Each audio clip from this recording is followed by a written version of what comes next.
We were responsible or are responsible for this arena, the exhibition. We are doing this since 2013 here. Probably you have seen us in Hall C in the years before.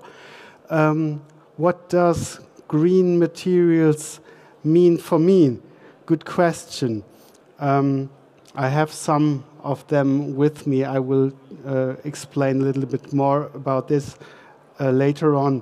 But let me have a look to what's going on in the world. Probably you all know that we are overstepping ourselves looking to what's going on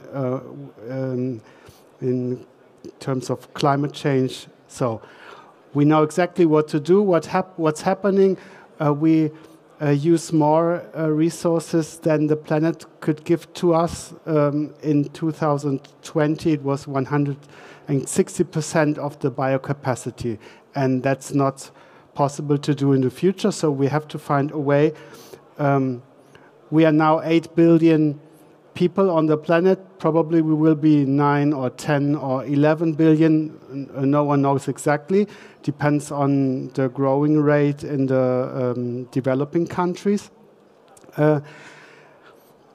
Maybe you remember the goal of the result of the Paris Declaration, the Paris Climate Conference some years ago, where we said, okay, we have to limit climate change up to 1.5 degrees over the temperature from before the Industrial Revolution. Now we are 1.2 degrees up, and they say it's just the CO2 budget we have is just for 7 years. So what to do in 7 years, I don't know. But we have to find a way. Our understanding of the industry, of everything we do, is we take something, we make something with it, we invest energy. Normally we got it from burning gas, coal, you know exactly what I mean. And then you throw it away. So a linear understanding of industry and economy. The whole society works like this. In the former times, it didn't work like this. We live with nature, so in a circle. So we now have to come back to that understanding. Biological circle for all the materials that are nature, keep them, or that are natural, keep them natural.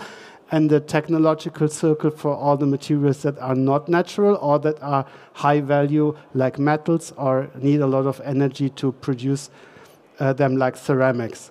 The plastic part takes place in that circle. When I talk about green materials, I more or less talk about the left circle, because in the biological circle there are quite some interesting innovations taking place. For example, a company called Honex from Barcelona invented a way to use pulp, that's the waste material you got from paper mills, that are where the fibers are too short to make paper from it, but they are not too short to make a board. Because they found a way, they call it enzymatic treatment, whatever that means, to create bonding bridges in between the fibers to create this board. This is, it's not MDF, but it's like something you can use in the interior world or whatever, wherever you need a board like this. Then I have we found another development. It's on the podium over there. They use, it's a Swiss development, by the way. They use coconut husks. Probably you have all seen them on the streets somewhere in Thailand or wherever that is. On the Philippines, they are producing it. Normally, no one takes care of these husks. No one ever thought about doing something with it. But you find the fibers in the husk, so you can use the fibers. And in the husk, you find a binding agent which is called tannin. So the binding component is in the material itself. So they press it under heat. Probably that was last year during Corona pandemic, and produce different kinds of boards. We have a high HDF board on display. Super interesting because it's biodegradable. That's biodegradable, by the way, also. So these are, I think, to me, the most far-reaching developments we are now looking or finding. Same company from London is doing Biome. They use the binding agent called pectin in the shells of orange or lemon to create boards which are 100% biodegradable and strong and stiff enough to use in industrial products. We have a tile, that's for interior, of course.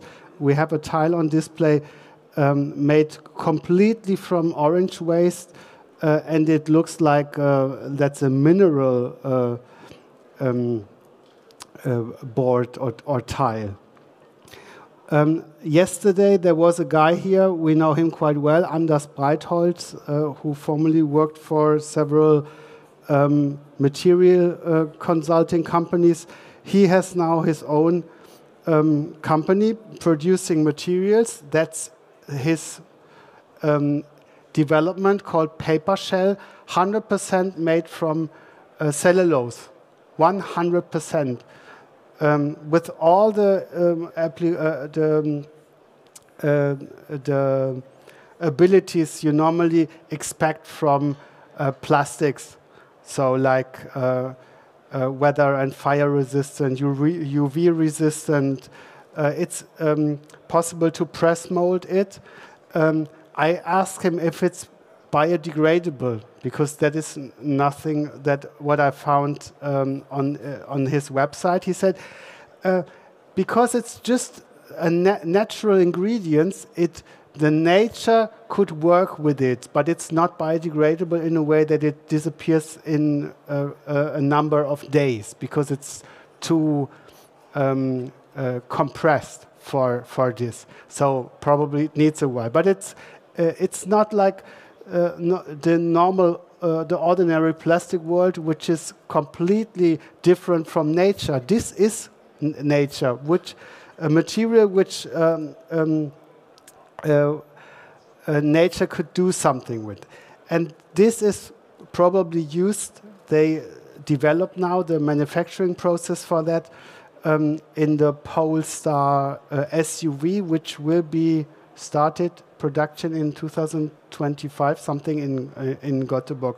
Probably you know more from that because it's a Swedish development. Then we found a very interesting company called Natural Fiber Welding from the US.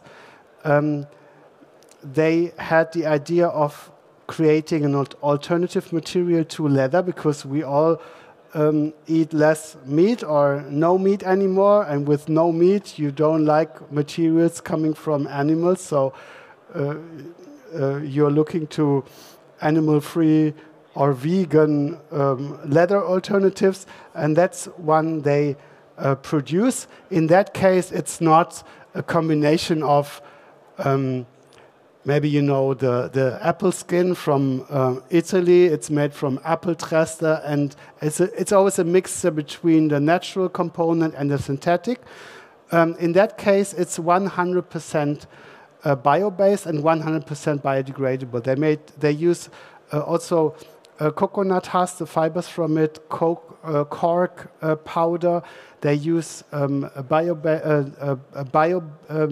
rubber and burnt rice hulls to get silicate from it. It's all on the table right there. And they have some great examples of products on display, like a shoe, from all birds. We have a camper, so in that case, the material here is made from that one, but they can also produce the sole from the material, because it's a process where you open an oven, you bring the material in, then you have a press mold, so you can make it thicker and produce also the sole from that material to make a 100% biodegradable shoe from it.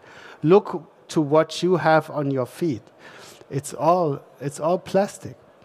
And they have a solution for this. Of course, this is an industrial event.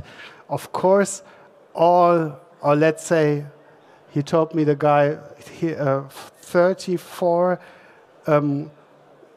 car producers are interested in using their material, because they all know if they turn into electric mobility, then it's not about reducing CO2 emissions anymore by using another form of energy, because then we are down to zero. And then it's about the material you use to produce the car. And then it's for the client, for the one who is driving a car, it's all about the interior. What material is used in the interior of a car, and how can you downscale the emissions with that materials? Of course, it's about that. So all car producers are now into that kind of materials. That was presented somewhere in Germany before Corona, obviously, in 2019, I guess. Then another very interesting material they invented, probably that was the first one, why they call them natural fiber welding, because they found a way to naturally weld the molecules of cotton in a way that cotton gets properties like polyester. To exchange polyester everywhere in what we have. This is plastic, I know. So that's an image, what I found. That's the normal cotton structure, and this is the cotton structure after they did something with it. I don't know exactly how this works. We have the material on display. Very interesting development, because then cotton does not get humidity inside the fibers anymore. So it gets some synthetic properties, but it's still biodegradable. And that's very interesting. Then no presentation from me without mushrooms. I think I brought some mushroom insulation packaging materials to an exhibition we did in 2014 from a company called Automotive from the US. They were the first working with mushrooms. You probably know that the mycelium, the fibers that are in the ground, are the most interesting part from it to do something. This mycelium is always looking for cellulose to eat. So if you bring a cellulose content into a mold, then let the fibers, the mycelium mushroom grow into. You can create materials like boards. You can compress them to get higher mechanical properties. 100% biodegradable, by the way. Now we have some companies in Europe starting to produce materials based on mushroom, like Mogul is doing in Milan, acoustic absorbers. We have a flooring system on display.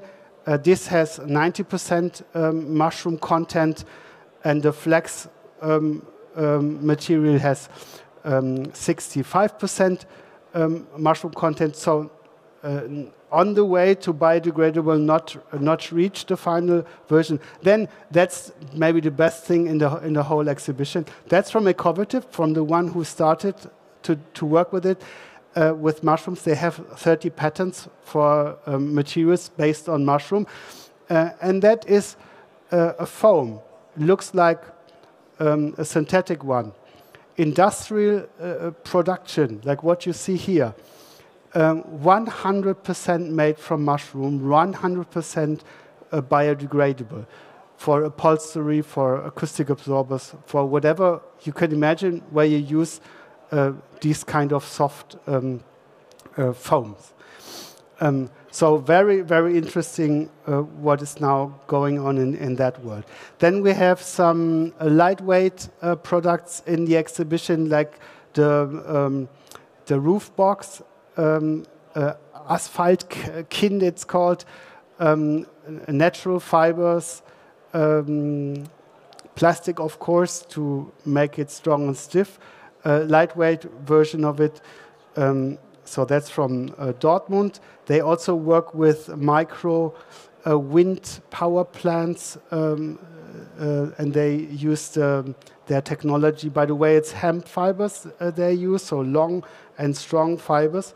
Then we have a part of a wind turbine tower on display in that area from Motvion, a startup company from Göteborg.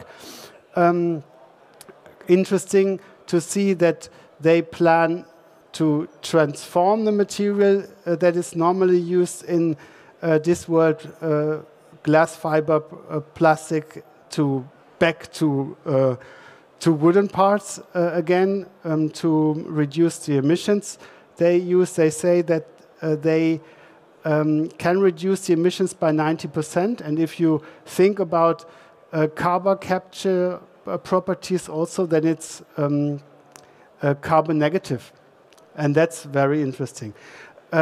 Next to that one, we have another interesting development on display from a company called Swiss Wood Solutions from Zurich.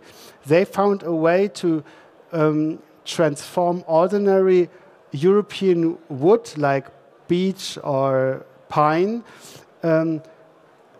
So they compress it and transform it into a wood which has tropical properties, like what you normally know only from the tropes, hardness and stiffness, but also the color of the wood.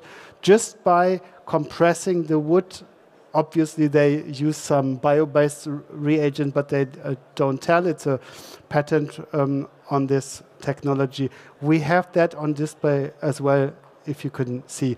And you can, so the idea is at the end to find application for this technology to exchange as well metal parts with wooden parts. Then we found something in at Stora Enso. Probably you all know this company.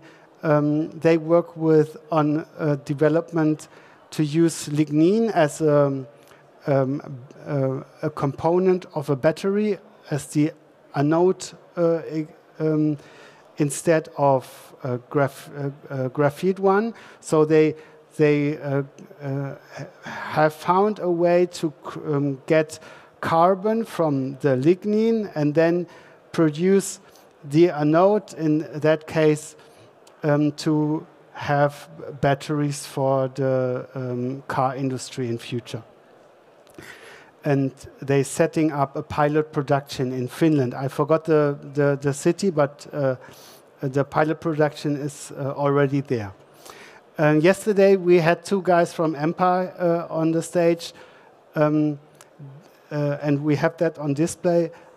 Disposable electronics, so the electronic parts that work with just biodegradable resources, ingredients to print on paper, to have a possibility to have sensors or whatever batteries you need for a packaging system, for a magazine, for paper, whatever, and be able to dispose it after its usage. That's the guy, the two guys.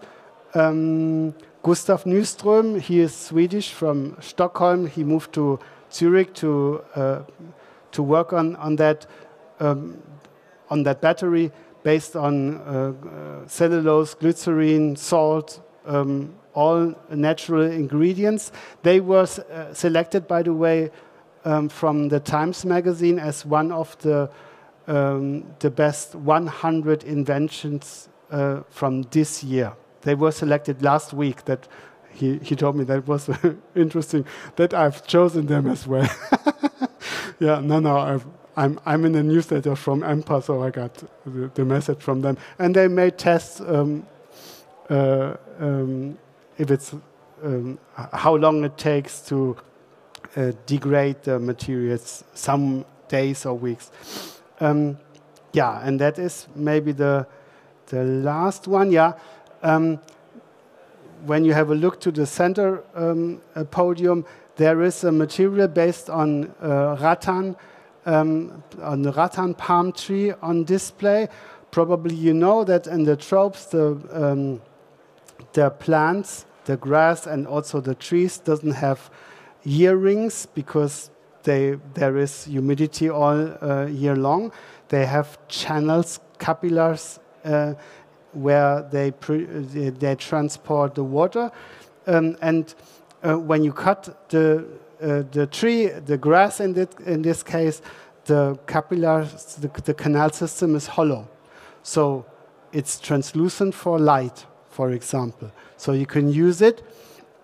One example, probably you have heard about a new car producer called NIO from China. So they use the material cut into thin veneers as an interior material to have this tiny special light effects inside. And when you bring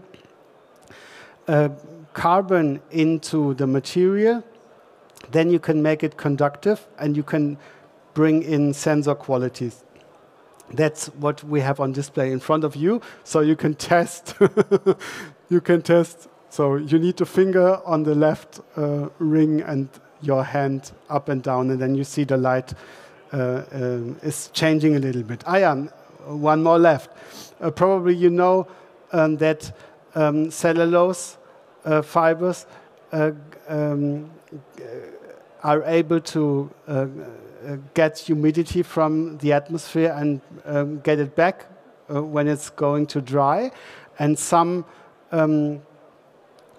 fibers are heavily extracting in a way of the growing direction of the fibers more than 90 degrees to it. You can see what is so. When it's getting dry and humid and dry again, so you have a lot of tension in it, so a crack could appear. This is normally something what you don't like to have in garden furniture. That's why garden furniture is normally made from teak, from tropical wood, because then the difference in between the growing direction of the fibers and 90 degrees to it is not so strong. With the ordinary European wood, you have a strong tension in the fibers, and you can see that with in pine cones. So when the pine cone is on the tree, he gets humidity from the tree, so it's closed. And when it falls down, it gets dry, then you have the tension in the pine cone, and it opens the leaves, I would say, and then the seeds are falling down. So that's the typical mechanism in nature. Researchers from Stuttgart were able to transform that mechanism into veneers, to bring veneers where you normally know the direction of the fibers in a way up to each other that you create tension when it's getting wet or dry, depends on how you want to have it. They produce a window from it which was closed, in a pavilion, closed. The window is closed when it's wet, and it opens when it's dry again. It takes 20 minutes to do so, so it's quite a slow process, but it's very interesting one that this is automatically what you got from nature. It's already there. And then it took, I don't know, about 10 years to find out how to use that knowledge about this special fiber orientation to create a furniture. We have this on display. What you can buy, and you get it in a plastic foil with humidity inside. So the fibers are wet, and when you open the packaging and the furniture dries, then the tension occurs somehow, and then the furniture is transforming from a flat geometry into the geometry that you want overnight. So it takes some hours. Probably you don't know that it's going to do so, and then you are, what is this? I bought a curved one, and now it's flat, and the next morning it's ready. Yeah. So we have that on display. Yeah. Yeah, that was the last example. I think we all know that we have to change something to find a way into the circular economy. Thanks for listening to me, and you can have a look to the exhibition later on. Now I would like to introduce Henrique from Portugal, from Porto, by the way. No, from Coimbra. The company is called Soplast, is situated in Porto, and he is now giving a presentation about elastic electronics. We also have that on display. Thanks for listening to me.